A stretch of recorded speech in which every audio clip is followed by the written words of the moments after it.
收看《医师好辣》，现在7位帅哥美女好辣医师团。生活中藏着你我不知的隐形健康杀手。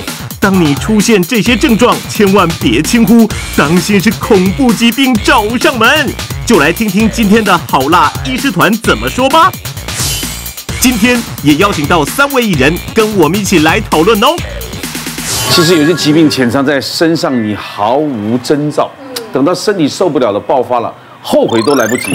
生活中的坏习惯会让健康埋下的恐怖的因子，不知不觉呢，你就中了隐形健康杀手都找上你了啊！来，我们看你被隐形杀手盯上了吗？最好是不要。第一个危险，喉咙卡卡，当心食道癌、咽喉癌。我们来看看今年104年公布的10大癌症11，食道癌是占第9位。那我们看我们食道啊，是在这个嘴巴吃进去之后，从这个会咽往下一直接到胃的这个地方，这一整段就像水管一样，这个食道。那食道癌症哦，在台湾有2种主要的种类啦哈。第一种就是所谓的鳞状上皮癌，鳞状上皮癌它占90%，然后主要好发的那个阶段都是从上面、中面、下面、上中都是整罐都有可能发生鳞状上皮癌，然后它主要跟喝酒、抽烟、吃槟榔、喝热茶有相关。喝热茶也有啊，温度如果高于65度 C 以上，就是热咖啡、热饮料、热可可，在国外那个 WHO 就认为，只要超过65度 C， 常喝就容易造成食道癌。那第二种，就1成的病人，他的癌症是长在这个地方，就是胃跟食道的交接口，这个地方就是食道逆流造成的一个食道癌，叫食道腺癌。那鳞状上皮癌的话，一开始会没有症状，但是后来你会开始吃东西，吃这一口牛排好了，吃一块牛排，一吃好像卡住，好像吞不下去。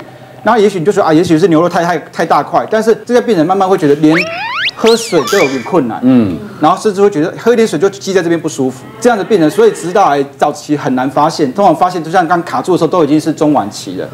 如果早期的话是可以用内视镜、用胃镜去治疗，但中晚期可能就是需要化疗、放疗跟开刀。我有个50岁的一个病患啊，他就开始觉得吞东西开始慢慢觉得吞不下去，然后后来连喝水都不舒服。他来做胃镜就看到他在这个中间这边就是有差不多3公分的一个癌症，因为他已经中晚期，就是做这个电疗、放疗之后，后来就是开刀。那我们知道说，其实这个癌症除了喝热茶那些之外，还有一个脸红。喝酒脸红也是一个食道癌，会增加至少增加可能是至20倍哦。酒精是要经过肝脏代谢，但是如果我们人体的那个代谢酶不足的时候，他人就容易脸红，容易脸红就会产生食道癌。所以我通常脸红的病人，我就说你不要喝酒，你不适合喝酒。再来就是我们食道癌碰到，就是说如果你食道癌很容易并发这个头颈部癌症，待会陈医师会提到，因为如果有食道癌的话，你有1/5可能会有这个下咽癌所以有下咽癌的病人，台大他们做研究也抓到，如果你下咽癌同时去做胃镜，也有将近1/5的病人会看到食道癌。我喝热汤，而且我3个月以前就是因为我觉得我讲话会一直喉咙痒，然后我讲，然后我觉得我的那个咽喉那有一个黏膜，我就一直觉得很，然后我就去照胃镜，然后因为我以前胃食道逆流很严重，我还曾经被那个胃酸呛到灼伤食道。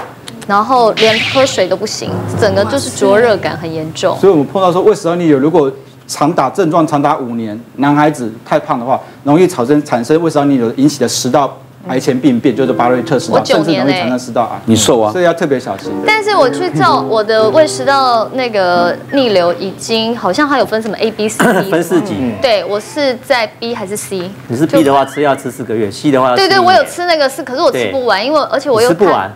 吃太饱，吃不完就是会忘记吃啊，那就是自作孽。可是也有人说吃那个会胃壁变薄，是这样吗？是不会啦。A、B、C、D 的话是分说它那个伤害的长度啦。A 的话是小于0.5公分，那个伤害的那个溃疡的长度小于0.5公分。B 的话是大于0.5公分的长度。C 的话是好几条围在一起。D 的话可能就是等于是很严重，整个那个食道的管子全都是像溃疡。所以吃药需要吃的比较。我就耳朵硬啊，就会忘了吃药。其实不只是要吃药，生活习惯还是要改。对，因为我就真的太爱喝咖啡跟爱吃甜食。对，宵夜吃不吃？不太吃宵夜，还好。胃食道逆流为什么喉咙会卡卡的？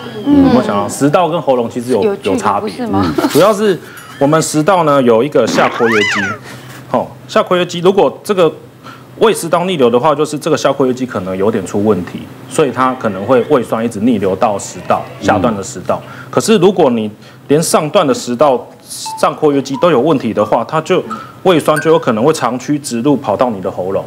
一般来说，如果你在胃食道逆流，你一天超过50次的话，你会开始有一些胸口灼热的症状。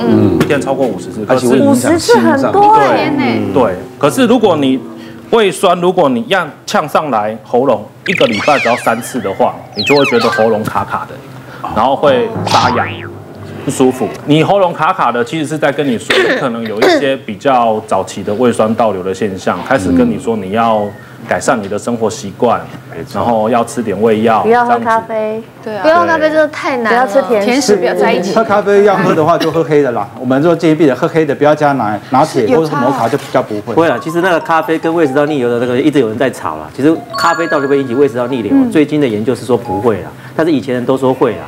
他们会说咖啡里面有一种因子会让你的下括约肌会稍微的扩张，而且咖啡本身会刺激胃酸分泌啦，所以他还认为说喝咖啡会造成胃食道逆流，但是最近比较不会。最近的研究说比较不会，而且我们建议你就是，如果你喝黑咖啡的话更不会，因为大家说很多人喝咖啡胃食道逆流是因为里面加糖的关系，那个糖本身就会让胃酸大量分泌啦。特别要注意说，我们咽部有分鼻咽、口咽、下咽，这个都有神经分布，然后它神经分布感觉神经它会。如果有病变的话，它会传到脑部。这重点都是它跟耳朵的神经会相牵。所以如果你鼻咽部有问题、口咽部有问题、下咽部有问题、有病变的话，都可能会有造成耳朵痛。除了喉咙卡卡的、喉咙不舒服、长期，然后最近发现好像耳朵有点不舒服，耳朵会痛、耳朵胀胀的，甚至你有一点闷塞感、耳朵听力下降。这个都可能要去找耳鼻喉科来做检查。最近不是有一个韩国的鼻咽癌，他很年轻，才20几岁，27。对，一般来说鼻咽癌好发年龄大概是在40、50岁左右。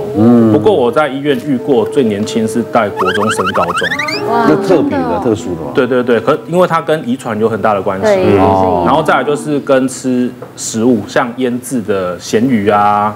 一些特别的腌制物都会有关。这27岁大概韩国明星也是属于可能基因吧？基因啊，对基因的问题啦。像之前就有个病人，他就是这样子哦，他才40几岁而已哦。他那时候一开始的时候，他开始胃不舒服的时候，他曾经在7年前曾经做过一次的胃镜，那时候他才30几岁。那时候医生就告诉他胃食道逆流，告诉他胃要吃4个月，他只吃了2个月就不吃了，因为你吃2个月之后，他就觉得他胃非常非常的舒服，他就不吃了。第3个月就没去了。然后第4个月的时候，其实就跟那个飞很像，对，他第2就不拿药。感觉你是在说我。后来人家叫他在回诊的时候，他也没有回诊，因为后来他觉得很麻烦，因为他工作比较忙碌嘛。可是他自己知道他胃食道逆流，所以他只要胃不舒服，他就去吃胃药，像外面拿胃药很方便，他就觉得这样就 OK 了。可是最近这几年他常会觉得下腹痛，然后又觉得胸口胀胀的。可是他一开始也不觉得怎么样，因为跟他以前胃食道逆流的症状不一样，因为他以前是真的有点觉得火烧心啊，什么酸酸的，他最近都没有，他最近只是觉得腹部胀胀的，然后胸口还有点痛。他有一阵子还真的比较痛的时候，他也有去看过心脏科，因为他就觉得胸骨后面很不舒服，他去看了心脏科，心脏科当然跟他说没事啊，就都没事啊，就放回去了。后来他是真的觉得越来越不舒服的时候，他跑来找我，他说可不可以再做一次胃镜？我就说怎么了？他就说他胸口很痛。我那时候也觉得很奇怪，胸口很痛干嘛做胃镜呢？对。后来他跟我说他已经看过一些那个心脏科啊、胸腔科都看过，都跟他说没事。那我在看他以前的病历，才发现他以前曾经看过胃肠科，曾经做过胃镜，虽然那已经是7年前的事情了。我说那再排一次，一做在胸口的中后段的地方，就在食道的中间的地方，就有一个4公分的食道癌。我们在做胃镜的时候也发现他有很严重的胃食道逆流啦。所以其实他就是他一直都有胃食道逆流。其实我们要跟各位观众强调的是说，胃食道逆流不像你想象中的，他一定会觉得胸口很酸，一定有胃流心哦。大概只有1/4的人到1/3的人他会有这种症状，大部分只是腹胀而已，胃痛就是腹胀，还有下胸口的地方在疼痛而已。其实他就有胃食道逆流了，他不一定定要像我们讲的一定要火烧心，可是不一定要有异味。对，而且你胃食道逆流，真的你胃食道逆流的时候，我们现在给胃食道逆流的治疗都是用很强的胃药，还有加一些肠胃蠕动，而且有时间性的。对，而且你不是只是自己去外面买一些胃散去吃那个就有效的，所以那个病人就是很可惜，他后来其实一直有症状告诉他说，他常常腹胀啊，常常下胸部在痛，其实已经告诉他胃食道逆流在发作了。可是他就是吃一些一般的胃药，可是他吃的还是会觉得有一点点舒服，可是他就一直这样子，他反而没有来寻求我们正规的治疗。如果他寻求正规的治疗，其实早就已经康复了。其实像一般人食道不会受伤嘛，可是像有些人他曾经自杀过，有没有吞过盐酸的也是，他吞过盐酸之后，对，经过清洁剂，我们那个之前就有病人就是这样，所以每次因为它吞完盐酸之后，它食道整个就会缩起来嘛，所以病人都要做个管灌椅子在底下灌食，不然他食道根本没办法吃东西。可是有些病人很皮哦，我们刚才讲说，半年、1年、2年之后，如果你这个食道还是没恢复哦，还是建议你要开刀把这个已经受伤的食道摘掉。你可以不重建没关系，因为有的人他底下灌习惯，他反而不要重建，他只是要把上面拿掉。有的人是拿掉的时候会顺便拉一个小针上去重建你的食道，可是都会建议把那个食道拿掉。之前有个阿嬷，她就这样子啊，她有几岁跟人家吵架，她就吞农药，吞完之后。2年之后，我们就跟他讲说，你这个可能还是要拿掉，就算你不重建，你不想开这么大刀没有关系，但是至少你那个坏掉的食道要拿掉。结果他就是没拿掉，他就是不肯，他就不想开刀啊。结果6年之后，就整个就变成食道癌症，因为他那个食道已经受过伤了。另外还要讲那个咽喉癌的也是啊，咽喉癌其实也是很难发现的。其实我记得有个病人，他是个老烟枪哦，他一直咳嗽，因为老烟枪其实很常会咳嗽，而且咳嗽比较大力，可能就会有血丝嘛。他也觉得很正常，他一开始也不理他哦。他就这样子等了2、3个月，可是他觉得非常怪，为什么最近这2、3个月只要咳嗽必有血丝？他就觉得很奇怪，他还来，不过他有一点 sense， 他想说他是不是肺癌，他去胸腔科照一张 X 光，医生跟他说没事，跟之前的 X 光看起来没什么差别，他就很放心，又拖，又拖了2、3个月，可是就很怪，就是一直都有血丝。到后来连声音都开始有点变了，就开始有点沙哑。他开始还跑来找我这一科，因为他以为他是甲状腺癌症，因为人家跟他讲说，哎呦，你声音变沙哑了，有没有？对，你可能要去来看一下那个一般外科，看一下甲状腺有没有问题。因为你说甲状腺癌症如果很严重，会吃到声音沙哑嘛，所以他就跑来找我这边。甲状腺不会让你的喉咙有血丝的，因为它在气管外面，它再怎么样都不会到里面去，所以不会有血丝的。我说你这个可能要给耳鼻喉科医师看一下，就一去看，它就是咽喉癌。躺在声门的地方有一颗咽喉癌，不过他还好，他才2期而已，他们用内视镜切掉就可以，不用做一个很大的手术了。历史上最有名胃酸逆流的人，现在讲出来大家就想当胃酸逆流的人，叫做西施，你知道吗？西施统心其实就是因为我们研究就认为，因为西施瘦了，然后又忧国忧民，生活压力又很大，伴侣又离他而去，男朋友不在身边，这都是导致他容易胃酸逆流的因素。那讲另外一个代表性人物，你们就觉得不会想到胃酸逆流，就东施，因为东施效颦。东施效颦还是有它的道理，因为他比较胖，胖的人一定有乱吃一些东西，所以光一个乱吃东西这件事情，其实这个都可能造成胃酸逆流。我自己身边胃酸逆流最典型的例子是我太太，因为胃酸逆流大家刚刚讲是非常典型的，可是到后来严重程度严重到厉害的时候，像我太太就是到后来是胸闷，常常喘不过气，晚上没有办法平躺睡觉。那时候我一直以为是因为她略微变胖了一点点，那是因为你吧？都是你压力太高，最后有还是你打呼，他没办法睡觉？都有。但是后来我变瘦了，他就好一点点。第4个最重要的症状，提供给所有人。最后他会看我越来越不顺眼，一天到晚念我就知道这个疾病严重了。那我真的有去排他去看，他真的是严重的胃酸逆流。可是所有人都一样，even是我们。其实那时候他的主治医师已经建议他，甚至除了用药物以外，可能要考虑手术，因为他已经很严重，整个跑上去。胃酸逆流其实。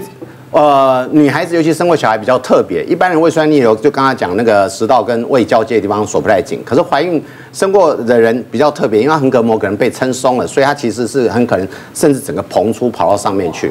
我太太就非常典型，她整个横膈膜都破一个小洞鼓上去，虽然说吃药有认真吃一阵子没有效，隔2年还是不行，就胃酸。后来我们真的去做手术，把这个横膈膜膨出的地方整个缝起来，把它做。包含那个括约肌也把它做缝合术，但这是比较极端严重，还是要跟医师商量。开完刀我最大的感受，他跟我讲了，他刚刚提到的胸闷、喘不过气、不能平衡，不能平躺，全部都好了。他说连我看你，他说都顺眼过来，我就知道这个刀开得对。不过那个胃食道逆流到需要手术的还是非常非常少，大部分你只要认真吃药都可以改善。对，因为我那时候就减肥嘛，压力大。然后睡眠超差的，然后那时候就常常就是没事就跟朋友聚在一起喝酒。你不是在减肥还喝酒？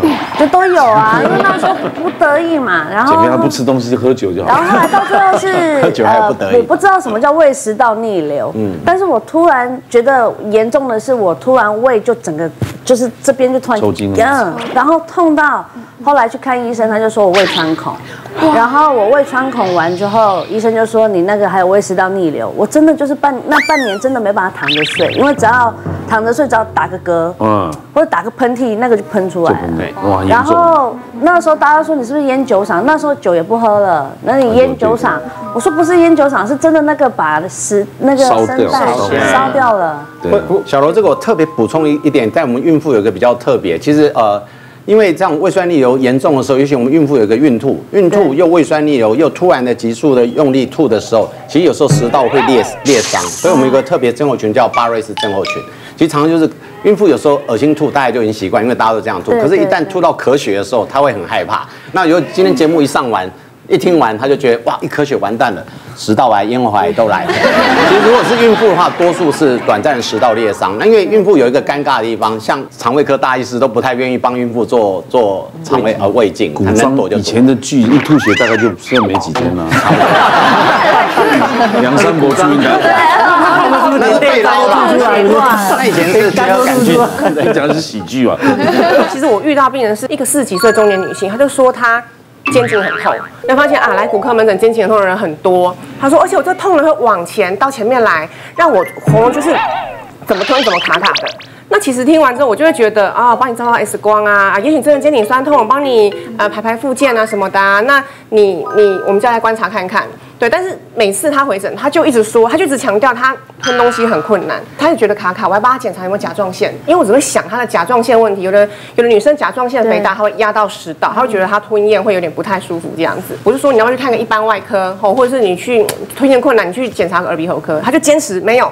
这是颈椎的问题，我就是因为颈椎痛，所以让我整个到耳朵什么到头都会晕，头都会痛，然后呢，我整个吞咽都不舒服，就真的搞了很久。然后这样复健半年，后来跟他说，其实通常病人复健半年没有效，我们统一的回答就是你要不要去做进一步检查看看是不是需要开刀。他就真的去做进一步的检查，他是意外去切那个颈椎的时候，意外发现，他的喉咙就是上食道的地方好像有肿瘤的，所以他后来打电话回来跟我们讲，他是说，感谢你让我叫我去大医院做检查。我心里想，我很早就叫你要去别科，因为我一直觉得这不是我们科的问题。那个口腔跟喉咙为什么大家就告诉你说你要早期去诊断出来？因为早期诊断出来跟晚期诊断出来真的差非常非常多。其实如果像你胃癌那些其实有时候你开刀开在里面，你衣服穿起来你根本看不见。可是你口腔跟喉癌如果你真的到比较末期，你真的需要开刀的时候，对你整个外观改变超级大。那个人开完之后，整个人都我觉得人生都没有自信，因为你也不能讲话，讲话也一直流口水，可能发声也有问题。再严重一点，可能连进食都有问题，而且这种刀开完之后，通常都还要电疗，电完之后你整个基本都是僵硬的。对，所以对你的外观改变实在是太大了。而且口腔癌手术会花很长时间，因为你要重建啊，要挖，你要重建，挖掉一块大这边什么都挖光光了，还要从那个大腿地方补一块肉上来重新贴上。但是还是有很多人不怕死的，还是在吃槟榔，还是在吃槟榔啊。我前天才去送一个朋友，他年纪小我1岁，一个男生也是因为吃槟榔的，这么年轻。对啊。那为什么大家这么爱吃槟榔啊？好吃吧？吃了又嘴巴臭傻。我们这边说了1000万遍，说抽烟没有好处，所有病都跟抽烟有点扯上关系。膀胱癌，抽烟还会引起膀胱癌，我都无法想象。对啊，这么多，我们烟还不是大家照抽的。其实我自己的外公，他在50岁的时候，就是也是有一个，也是发现烟，就是他是下咽的地方有个癌症。那时候他其实就是也是觉得喉咙卡卡的，然后后来我们觉得他可能是因为年轻的时候抽烟，再加上他老人家泡茶有没有？就是那个喝茶都喝得非常烫。然后那时候他其实在初期的时候觉得有一点喉咙卡卡的，然后那时候我们就比较警觉，赶快带他去看医生。发现的时候很早期，所以一个手术就把它切掉了这样子。那他现在已经80岁了，中间的关键点我觉得就是在戒烟。他50岁之后就戒烟，所以你减少这些有害物质的刺激，还是会对于就是癌症的发生率的下降有帮助。来，第二我们看一下。隐形甜蜜的杀手，小心糖尿病要你命。其实糖尿病啊，就是在近年来它的发生率一直在上升。那其实糖尿病一开始是没有症状，绝大多数人都没有症状。如果有的话，大概就是我们前面这2个。第一个就是说多喝频尿，然后常常觉得口干舌燥。第二个是说你的体重骤减5公斤，那再更精确一点的说呢，就是你3个月内如果体重下降10%，你原本体重10%，那我们觉得这个体重下降是有意义的。那为什么呢？其实是因为糖尿病我们血糖高的时候，这些血糖会从肾脏由尿液排出去。那我们肾脏在排糖的时候顺便排水，所以你就会觉得尿很多，然后常常觉得渴，这是第一个。那第二个就是说，因为我们尿那个糖分留不住嘛，一直从尿液里面排出去，那你就会觉得说，我们这些糖分留不住之后，体重就会一直下降。不过这个是有症状的，这还是少数，大部分还是没有症状。那我之前就有一个患者，他来然后其实这些乡下阿伯有时候很可爱，他来的时候他就觉得说他最近很容易口干舌燥，那通常他们第一个不会想到糖尿病，因为没有概念，他们第一个通常想到是